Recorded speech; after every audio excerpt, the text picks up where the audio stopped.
Hi everyone, welcome back to Chinkiji's channel. So today is Sunday and tomorrow I have another holiday. That means I don't have to work on a work day because it's Nanak Guru's birthday, I think. Nanak Guru is the inventor for Sikhism. So I think that day meant a lot to a lot of people who believe in Sikkism.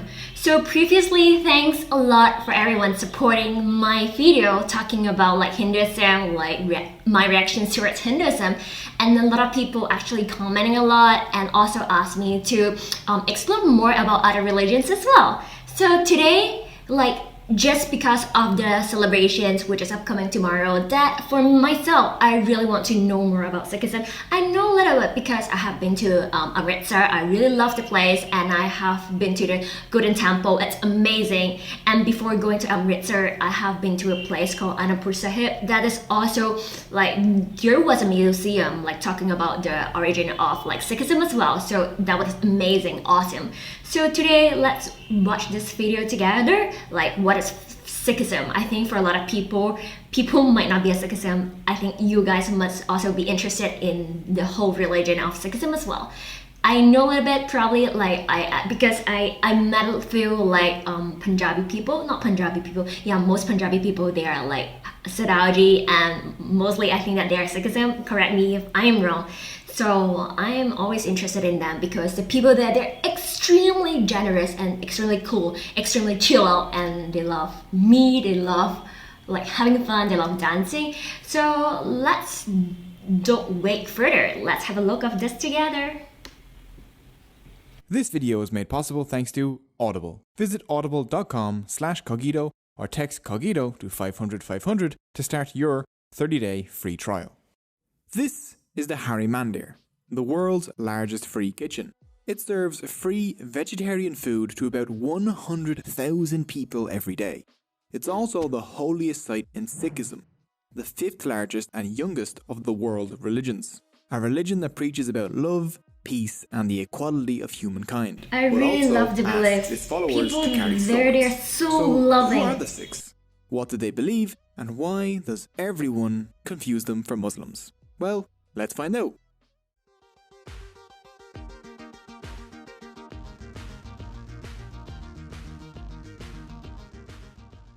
Sikhism originated in the Punjab area of India and Pakistan 500 years ago. The Punjab, the land of 5 rivers, is one of the most historically and culturally dense areas on earth. This was the home of one of the world's earliest civilizations, the Indus Valley Civilization. Persians, Greeks, Central Asians, Mughals, the British and others have all invaded here. How come Mughals looks like that? I meant Mughals. Mughals invaded here. Hinduism, Buddhism, Islam, Jainism and a handful of other faiths have all left their mark on the region. The diverse culture of the Punjab has heavily influenced the Sikhs. Today there are about 25 million Sikhs. Oh my god, wow, that's a lot actually. With about 60% of the Punjabs. The Sikh diaspora is spread out across the world, with concentrations in the UK, Canada, the US, East Africa, Australia and Malaysia. Sikhs, interestingly enough, make up about 1.5% of Canada's population. Oh my god. Second only to India. I know that a lot of Sikh people, they have migrated to Canada. Sikhi, Gursikhi and Gurmat. You can't really understand the Sikhs without understanding their relationship with gurus. The word guru means a teacher or spiritual guide. The guru teaches and the Sikh learns. The Sikhs follow the teachings of 10 succeeding gurus that have shaped Sikhism. The first and most important guru is Guru Nanak, the founder of Sikhism. Born in 1469 CE near what is today Lahore, Pakistan. Nanak was seen as special even as a child. Advance happy birthday, said to have Guru had the Nanak. laugh of an adult man. Here comes the bird. As a teenager, he preferred to listen to Hindu saints and Sufi Muslim preachers rather than his own parents. As an adult, Nanak would settle in Sultanpur, where he worked for the government. The actions of his fellow government officials and the rich and powerful disgusted him as they exploited ordinary working people, and he hated the caste divisions that he saw all around him. One day, while bathing in a river near Sultanpur, Nanak had a miraculous experience. he was swept up into God's court where God spoke to him. Nanak reappeared 3 days later, declaring, "There is no Hindu and there is no Muslim. There was only God." This was a message inspired by his experience with God, one that spoke in favour of the equality of humankind and against caste, ethnic and religious divisions. Nanak would later say, "Accept all humans as your equals and let them be your only sect." I 9 really human love this gurus actually. followed Nanak, I mean, all everyone should preaching be the equal same no matter message, like one what God, the gender, equality which of caste you are humankind. from, Two which fundamental religions you are events from. that shaped Like everyone should be history treated was the equally. martyrdom So of I two really gurus. love the belief first was the and fifth value guru, that Guru like Arjan, brought by who was roasted Guru Nanak alive by the actually. Mughal Emperor Jahangir. The next martyr will be the 9th guru, Guru Tegh Bahadur. He was beheaded by the Mughals while attempting to defend the religious rights of Hindus. His son, Guru Gobind Rai, the 10th and final human guru, started a new Sikh community called the Khalsa and ended the line of human gurus by making He the Guru initiated the Granth Sahib, 5K, the right? Sikh holy book, the last living guru. We'll take a closer look at both of these in a bit. So with that brief history out of the way, let's take a look at the core beliefs of Sikhism. 1. One God. The Sikh holy book, the Guru Granth Sahib's opening sentence is just 2 words. Ik Onkar. There is only one God. Nanak made sure it was clear that the focus was on one. Ik doesn't just mean one, it is literally the numeral 1. One God is by far the most important belief in Sikhism. This may not be the kind of God you're used to though. Sikhs believe in a formless, genderless, universal God beyond description. This God is all of reality and is within everything. They believe no idol or image could ever represent this being, so they use the sacred symbol of Ik Onkar to represent it instead. Many Sikhs refer to this one God by the name Waheguru, Wondrous Lord.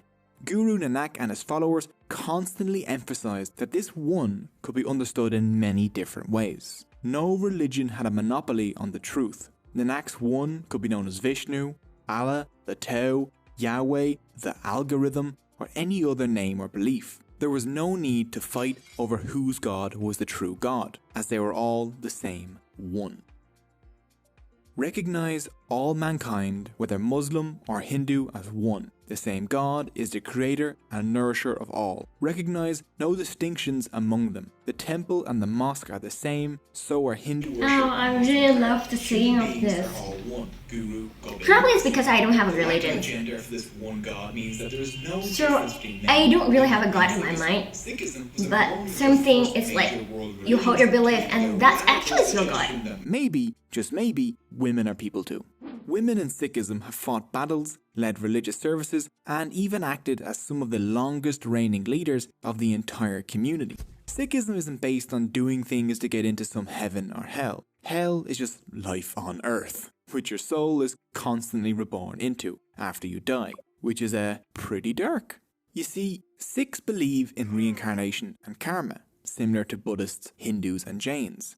But Sikhs believe that karma is modified by God, as in, karma might decide what life you're born into, but God makes sure that anyone can become a good person in their lifetime if they try. The goal of Sikh life is to break free from the cycle of rebirth by merging your soul back into God's soul. One does this by realizing that you are already a part of God. You just need to let go of your ego. When your soul remerges back into God's, this is called mukti, which is similar to Hinduism's moksha and means liberation. When you remerge, your soul is released from the cycle of rebirth and death and becomes infinite, timeless, and blissful. This is the closest thing Sikhs have to heaven. 2. Maya. Sikhs believe that God is and created reality. But we forget this because humans are distracted by illusion or Maya, which is anything that takes your mind off God. Maya keeps people trapped in the cycle of rebirth and death. Guru Nanak thought that Maya built a wall between people Is that Trump? and God. He looks like the Trump. wall of Maya is built with the 5 thieves: lust, anger, greed, attachment, and pride. It is the duty of all Sikhs to avoid these thieves. The 5 thieves are caused by how mai, literally I, myself. How mai makes people say, I am this, I am that, and it separates you from others, which blocks you from realizing your oneness with God. This ego causes people to live only for themselves, to spew negativity and to crave power and wealth. Such a person is called Munmuk, facing towards desires. Guru Nanak saw the world's problems as the negative effects of ego. Hindu versus Muslim. I think nowadays, like, no matter from which religions, which background, a lot of people have an ego, which they feel like being offended quite easily. That divides brothers. But Guru I really Nanak love it. taught Probably I about think I'm a other directions Sikkism. people could face. By being a spiritual person, practicing compassion, truth, contentment, humility and love, and meditating on God, you could instead become Gurmukh, facing towards the Guru. How does one become Gurmukh and egoless? Well, Sikhism offers a path to follow that can help, called the 3 pillars. Three pillars. The 3 pillars are 1. Nam Japo, which is meditation on God and the reciting and chanting of God's name, Way Guru. This is normally done in the morning and before bed. This isn't supposed to just be some mindless ritual either. Sikhs are supposed to genuinely reflect on the qualities of God as they do this. 2. Kirat Karni, working hard and making an honest living. Guru Nanak said, only he who earns his living by the sweat of his brow and shares his earnings with others has discovered the path of righteousness. 3. Wand Chakna. This is sharing the fruits of your labour with others, providing free food and donating to the community. The Sikh tradition of a community. Oh my god, I have a really huge impressions on this about the langar. So at the time of Holi, I went to Anupur Sahib. So on the way, on the highway, they keep stopping people to stop there and have a meal together. They give us free food. And I think they're extremely generous by giving out food to the people who they don't know. And I don't know them, but I just feel safe. And they give out a open hand and I just like I feel extremely soft-hearted when I see this kind of actions. I was really happy when I got through that experience, and I really love it. The Guru Arjan, and the Guru would not meet with him until he partook in a langar, which the emperor did, sitting side by side with peasants. Guru Nanak claimed an enlightened person are those who view everyone equally, like the heir touching the king and beggar alike. Another vital part of Sikhism that isn't one of the 3 pillars is seva, which is selfless service. Through service to their community, Sikhs can become more humble and overcome their ego. Seva can include cleaning up the Gurdwara, preparing food. I love Gurdwara because it's so clean. You can just go there and like in bare feet and walk around and it's still clean. I love it. Through remembering God's name, honest work and sharing, along with selfless service and avoiding the 5 thieves, a person can rid themselves of egoism and be released from the cycle of rebirth and death. 4. The Khalsa. Guru Gobind Rai was the son of the 9th Guru, Tegh Bahadur, who was beheaded by the Mughals and his body was abandoned by his Sikh entourage. They fled easily because no one could recognize them. So, Guru Gobind decided to give Sikhs a distinct look from now on so that they would always be compelled to uphold Sikh values.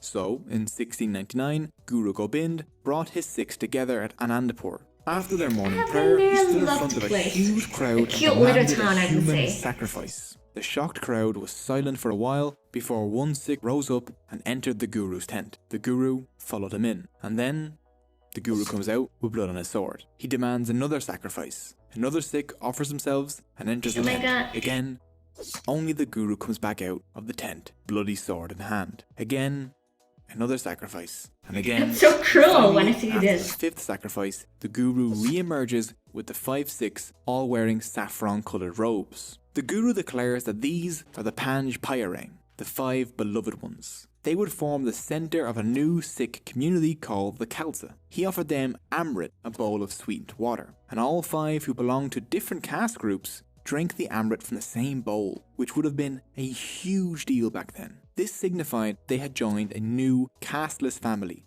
the Khalsa. Each of these volunteers had to leave behind their old surnames or caste names and adopt the same surname, Singh, which comes from the Sanskrit word Simba, meaning lion. I know, right? It has no... I always thought that people with the surname Singh, they are Sikh, but someone correct me because I don't think this is the truth, but mostly it might apply. and the Guru became Guru Gobind. And there's a really famous chain Women called were Burger admitted to the council the same way Singh. as men.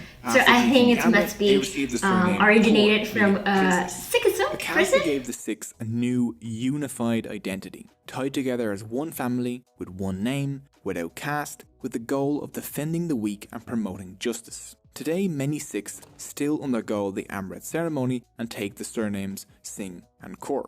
The Khalsa were also given new rules to follow, which included the wearing of the Panj Kakar, or the 5 Ks. The first was Kes, which is 5K. uncut hair to represent discipline. The second was Karga, a small comb in the hair. The third was a kirpan, a sword to uphold justice and protect the weak, which is nowadays usually a small I love this concept. It's so interesting. offensive weapon, and the Sikh And code whenever I met some Sikh people, I'll ask them, "Do you have your 5K with you?" be used for anything else. The fourth is kakahira, kind of loose-fitting boxer shorts to represent sexual restraint. And the fifth is kara, a steel bracelet. Its circular shape I think represents bracelets become something fashion for Interestingly, everyone. the turban Like is not one of sometimes the back, I 5Ks, also want to have but one it's for worn to myself. cover the Sikhs' long, uncut hair, the kes. Turbans have become essential to Sikh identity and hold very special love their significance. colourful turban. Chances are, if you see someone wearing a turban, the vast majority Yeah, of the I know it's time, not that person Muslim. will be a Sikh, not a Sikh. Muslim. 5. The Guru Granth Sahib. The Guru Granth Sahib is the holy book of the Sikhs. It contains the teachings of the Gurus and acts as a spiritual guide for Sikhs around the world. It is probably one of the only holy books that contains not only the writings of the religion's founders written by themselves rather than after their death, but also the writing of people from other religions. The writings of Muslims and Hindus can be found throughout, Wow. along with references to Judaism, Buddhism, and Christianity. Before his death in 1708, the 10th Guru, Guru Gobind Singh, ended the line of human gurus by bestowing guruship on the Adi Granth, turning it into the Guru Granth Sahib, making it similar to both the Bible and Quran and a living prophet at the same time. To break down the name, the word Guru means Guru, Granth means book, and Sahib means Lord. Since that moment, the Guru Granth Sahib has been revered as the current living Guru. It is treated with extreme respect and care. Oddly enough, the Granth is not only read, but sung. It's made up of thousands of hymns. Sikhs don't have mass or I know it's service, being but a sung. kirtan, meaning Because I communal have been to a singing. housewarming Normally, party these are set to classical by a Indian Sikh music. family.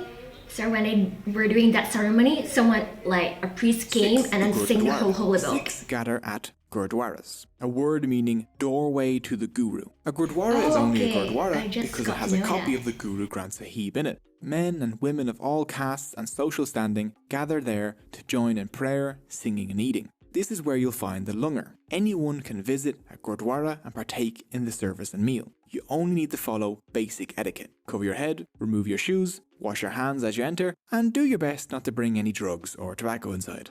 The most important gurdwara in the world is the Hari Mandir, or Golden Temple, in Amritsar, India.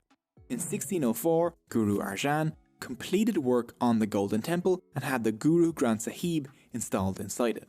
As a gesture of religious tolerance, Guru Arjan invited the Muslim Mian Mir to lay the foundation stone of the Golden Temple. The temple has 4 doors opening on all 4 I've been there. I sides really love to show it, the especially when we openness went there of all during cultures and sunset. faiths. But on the The view was inside, amazing. only one door leads to the inner sanctum, indicating that all paths and beliefs eventually lead to the one God. The Golden Temple is the most Oh, visited that's the place in the reason. world, I don't with know. around I know that there's a 6 lot of entrance, but I don't know million that, visitors okay, each whatever year. door The that it Golden came in, it Temple came to serves the, a free meal to about the god. It's 100,000 certain thing. people each day, making it the world's largest free serving kitchen, all run and staffed by volunteers. And the waiting list to volunteer in the Golden Temple has hundreds of thousands of names on it. The people on that list will be waiting for a long time. A good way for them to pass the time productively would be to listen to audiobooks You look over so on happy. Audible. While researching this video, I listened to Sikkism, a very short introduction by Eleanor Nesbitt, which is an excellent bite-sized introduction to Sikhism, stated in very clear language for people that are completely new to the topic. And if you want to go right to the source, Audible Oh my god, I think I has should the buy it. complete 90+ hour Guru Granth Sahib also available. Audible makes it easier than ever to fit audiobooks into your schedule. Whether you're commuting, cooking, or if you're like me, pumping hot iron at the gym, you can be listening to some of the best audiobooks available, even offline with apps on iPhone, iPad, Android, and Windows phones. Being able to listen to audiobooks while doing other work. Okay, keep selling the audiobook. Let me just skip it. So, such a story by Sikkism. I personally really love the religion, like not the religion itself, it's actually the belief and also the people. The people are a group of people that I really love because they're extremely cute, they're extremely fun to be along with. And like previously I watched a show, I am not sure whether it's from Hotstar or from Eros or from Netflix, it's called Mega Kitchen. It's also talk about the langa being served in Anapur Sahib whenever I think Holi came or this particular festival came. It's amazing. So I won't say that like I know a lot about Sikhism. I know extremely shallowly, but I'm always interested most in this religion. And thanks a lot for people who are watching and tell me like what other like religions that I should tap into more, and that's why today I'm like reacting to this video. So thank you a lot. Let me know like what other religions that you want me to react to, and see you next time. Ciao.